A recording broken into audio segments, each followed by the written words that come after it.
नमस्कार मेरे प्यारे भाइयों बहनों और बच्चों।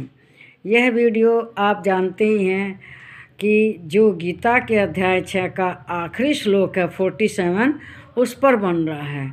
गीता का अध्याय 6 श्लोक 47। तो इसमें भी श्री कृष्ण भगवान योगी के ही बारे में बताते हैं।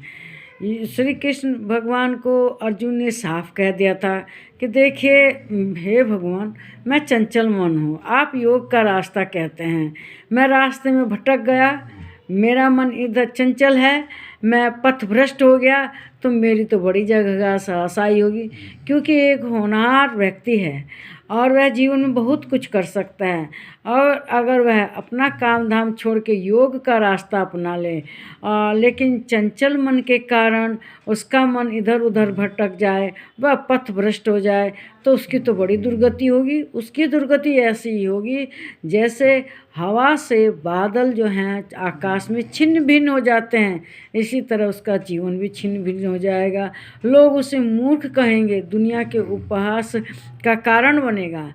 तो वही अर्जुन उन्हें बताते हैं। तो श्री कृष्ण भगवान कहते हैं नहीं, ऐसी बात नहीं है अर्जुन। अगर तुम पथभ्रष्ट हो जाते हो, योग के मार्ग पर बार बार अभ्यास किए, परिश्रम किए, लेकिन तुम्हारा योग सिद्ध नहीं हो पाया, तुम एक सिद्ध योगी नहीं पाए, तो दुखी मत हो, इसका फल तुम्हें अवश्य मिलेगा। तुम इसके कारण स्वर्ग में जाओगे, शाश्वत शांति प्राप्त करोगे, और फिर अगले जन्म में उच्च कुल में पैदा होकर जो योगियों का परिवार होगा, संस्कारवान परिवार होगा, उसमें जन्म लोगे, और फिर उसी पूर्व जन्म के संस्कारों के कारण अगले जन्म में तुम फिर योग का रास्ता पकड़ लोगे, और जहाँ से तुमने छोड़ा था, जितना तुमने योग किया उसका फल तो मिलेगा ही, लेकिन जहाँ से छोड़ा था फिर वहीं से शुरू हो जाएगा। समझिए कि जो योग है, तपस्या है, साधना है, ये बैंक के खाते की तरह जमा होता जाता है, व्यर्थ नहीं होता।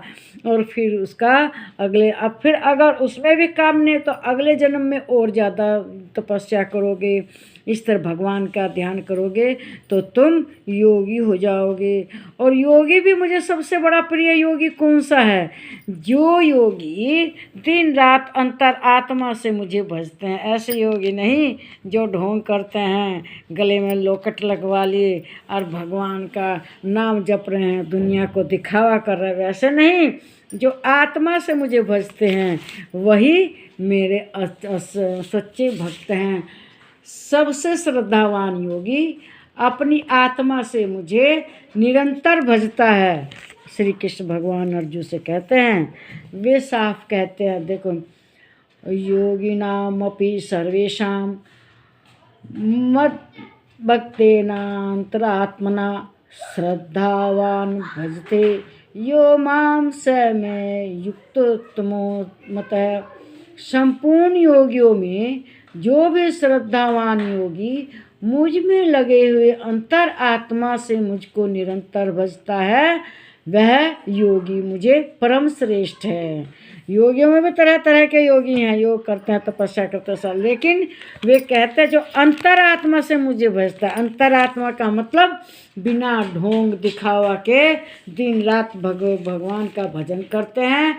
सबसे श्रेष्ठ योगी श्रद्धावान, श्रद्धा के साथ जो भगवान को अंतर आत्मा से भजते हैं वही हैं।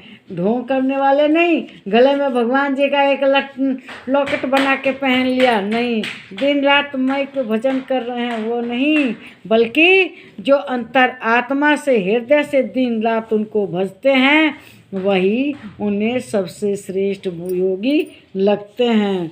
आप लोग भी ऐसा ही कीजिएगा, ढोंग कम करो और भगवान को अंतरात्मा से भजना चाहिए। यानी कि माइक लगाएगा दिन रात हरे राम, उससे नहीं भगवान मिलेंगे।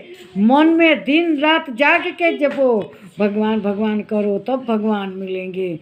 भगवान प्रदर्शन के प्रिय नहीं है, भगवान तो आत्मा के श्रद्धा से भाव के भूखे हैं, और उनको हमेशा अपनी आत्मा से ही भजना चाहिए। अगर मेरे विचार आपको ख़राब लगते हैं तो मेरे कमेंट बॉक्स में लिखिए कि ये बात गलत है। ठीक है ना। और जो अच्छी लगती है तो अच्छी है ही। योग से योग सिद्ध कर ले। जो काली माई के भक्त हैं काली जी को सिद्ध कर लेते हैं। जो जिसके भक्त हैं और साक्षात उनके अंदर भगवान की दिव्यता आ जाती है, वे किसी को आशीर्वाद दे दें तो वो आदमी बहुत अपनी मनोकामना पूर्ण कर ले। वे जो हृदय से भगवान को बजता है, भगवान जो वे चाहते हैं उसको देते हैं, ये निश्चित है। तो इस वीडियो को लाइक कीजिए, शेयर कीजिए, इस पर कमेंट कीजिए। प्लीज़ मेरे चैनल को सब्सक्राइब कीजिए। नमस्कार मेरे प्यारे भाइयों बहनों और बच्चों।